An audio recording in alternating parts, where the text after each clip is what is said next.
this Middle Georgia cold case has only ever had one lead, and so far, it hasn't helped. Less than 1,000 people live in Pinehurst. When something happens in town, it doesn't take long for all of town to know.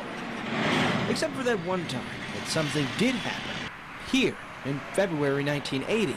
Mr. Hartley was shot one time with a .32 caliber pistol. 72-year-old Alice Hartley, a beloved clerk who worked at the Bose Action Station right outside town, was murdered here. No one saw a shooter. There, had been people in and out, but no one saw anything. GBI agents were immediately called to the scene.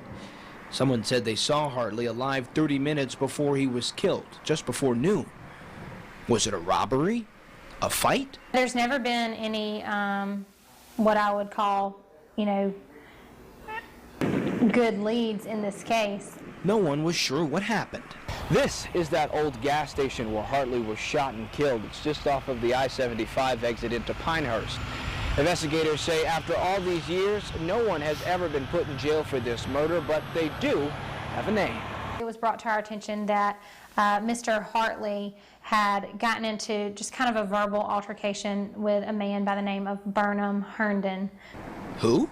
Tipsters called in and said this Burnham Herndon got into an argument with Hartley about gas prices. Mr. Herndon felt like Mr. Hartley was overcharging him, and so they just got into a verbal altercation.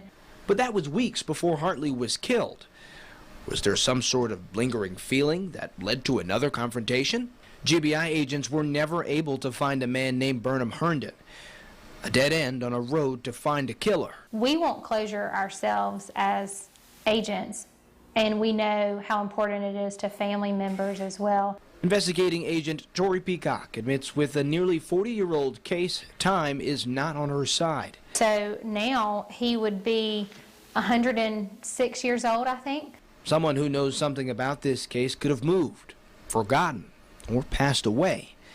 Still, she says she's determined to find answers into what happened to the gas station clerk who was shot and killed while on the clock. There's satisfaction when you can close a case, when you get answers that you want and that the family deserves. If you know what happened to Hartley, call the GBI's Perry office at 987-4545. Hartley's story is one of many. If you want to check out other unsolved cases, you can visit 41NBC.com/cold cases. Pope Francis gave his opinion on the U.S. presidential election. When he was asked about Donald Trump,